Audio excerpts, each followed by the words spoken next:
এবার মবের শিকার হতে যাচ্ছিলেন সম্ভবত সরকারের তথ্য এবং সম্প্রচার বিষয়ক উপদেষ্টা মাহফুজ আলম নিজেই।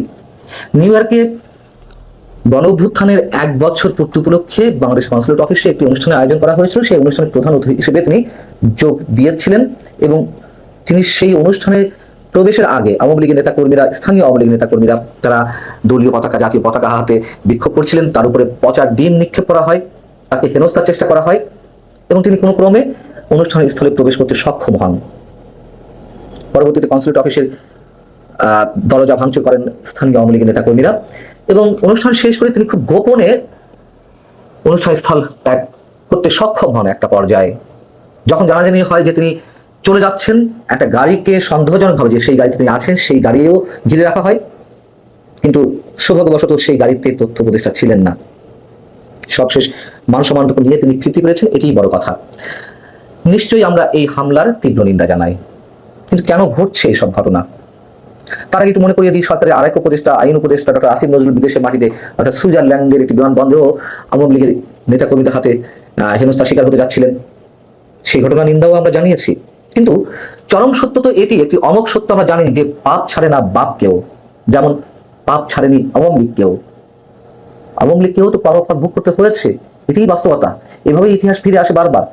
যদি কেউ বলেন যে না, আওয়ামী লীগকে তো ষড়যন্ত্রের মাধ্যমে তার সরকার পতন ঘটানো হয়েছে, এর সাথে বিদেশি অনেক ধরনের প্লট নির্মাণ করা ছিল সেই গণঅভ্যুত্থানের পেছনে, যেভাবেই বলুন না কেন, যেভাবেই ব্যাখ্যা করুন না কেন, কর্মফল তো ভোগ করতে হয়েছে। কখনো কখনো তার রং চং একটু ভিন্ন রকম হয়, এই তো, এর বাইরে তো আর কিছু নয়। আওয়ামী লীগ সরকারের সময় অনেক ধরনের ভালো কাজ ছিল, কিন্তু আওয়ামী লীগের অপকর্ম নিশ্চয়ই কম ছিল না। সবচেয়ে বড় কথা, বছরের পর বছর মানুষকে তার অধিকার থেকে বঞ্চিত করে রাখা হয়েছিল, তার ফল আওয়ামী লীগ ভোগ করেছে। এবং এই সরকার যা যা করছে, এই সরকারের সময় যা যা করা হচ্ছে, তার ফলও এই সরকারকে ভোগ করতে হবে। তার সিমটম নানানভাবে দেখা যাচ্ছে। গত একটা বছর আদালত প্রাঙ্গণে যার তার উপরে পচা ডিম নিক্ষেপ, জুতার বাড়ি, মুক্তিযোদ্ধাদের গলায় জুতার মালা। সোমবার সকালেও তো বিএনপি চেয়ারপারসনের উপদেষ্টা মুক্তিযোদ্ধা অ্যাডভোকেট ফজলুর রহমানের বাড়ির সামনে মব সৃষ্টি করা হলো। তারা মুহুর্মুহু স্লোগান দিয়ে একটা আতঙ্কের পরিবেশ সৃষ্টি করলো যারা এই কাজগুলো করছিলেন। এবং সেই সব বিষয় এখন সরকারি উপদেষ্টাদের মধ্যে বা তাদের উপরে ঘটে যাচ্ছে বা ঘটছে।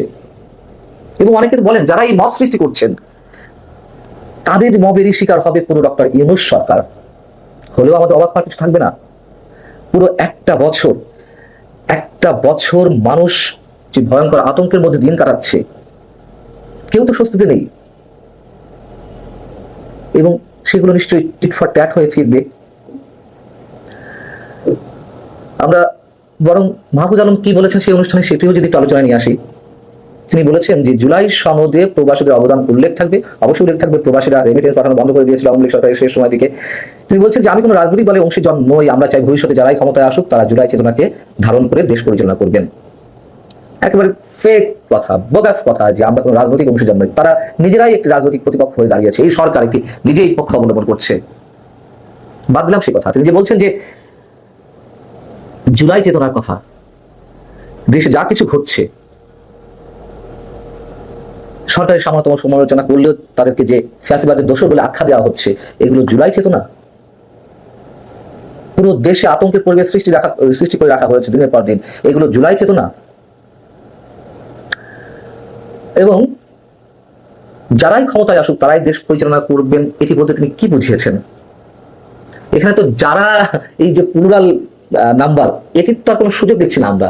বরং আওয়ামী লীগ যেমন একটি বিশেষ গোষ্ঠীর অনুসারী বা একটা ব্যাপক অংশের ভোটারদের বঞ্চিত করে রেখেছিল, এখনো তাই ঘটতে যাচ্ছে। দেশের কোটি কোটি ভোটারদেরকে তাদের ভোটাধিকার থেকে বঞ্চিত করে রাখা হবে আওয়ামী লীগকে নির্বাচনে অংশ গ্রহণ করতে না দিলে। খুব স্বাভাবিক। এবং এই নির্বাচনের মাধ্যমে যারা ক্ষমতায় আসবে তাদেরকেও নিশ্চয়ই অনেক ধরনের ফলভোগ করতে হবে। এগুলো শুধু মানে নীতি নৈতিকতার কথা নয়, সবকিছুই গাণিতিক নিয়মে চলছে, সবকিছুই অঙ্কের নিয়মে চলছে।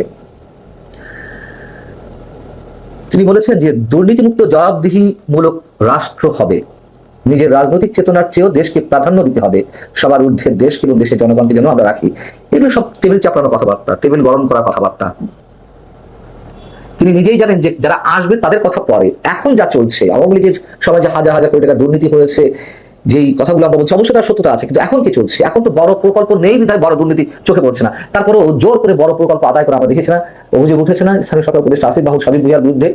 সারা দেশে যে মিনি স্টেডিয়াম করা হবে, সেই স্টেডিয়ামের ক্ষেত্রে কিভাবে 8 কোটি টাকা থেকে 14 কোটি টাকা বাড়িয়ে নেওয়া হলো, এক প্রকল্পে তাই 1200 কোটি টাকা বাড়িয়ে নেওয়া হলো। স্রেফ মানুষের সঙ্গে প্রতারণা করা হয়েছে অভ্যুত্থানের নামে, কথিত বিপ্লবের নামে। মানুষের কাছে এখন সবকিছুই স্পষ্ট হচ্ছে এবং এটুকু আমরা বলে আসছি এবং এখনো বলতে হচ্ছে। এই বাংলাদেশ, এই যে যে কথিত বিপ্লব বা গণ অভ্যুত্থানের মধ্য দিয়ে যে বাংলাদেশের পথ চলা, তাতে করে আমরা আমাদের এই ভূখণ্ড, এই মাটি আন্তর্জাতিক ইন্টারন্যাশনাল ব্যাটেল গ্রাউন্ডে পরিণত হয়েছে। এর দায়ভার কার? কার এই দায়ভার? নিশ্চয়ই আমাদের সামনে নিকট ভবিষ্যতে ভয়ঙ্কর কিছু ছাড়া ভালো কিছু অপেক্ষা করছে না নিঃসন্দেহে। আবার বলি, পাপ ছাড়ে না বাপকেও।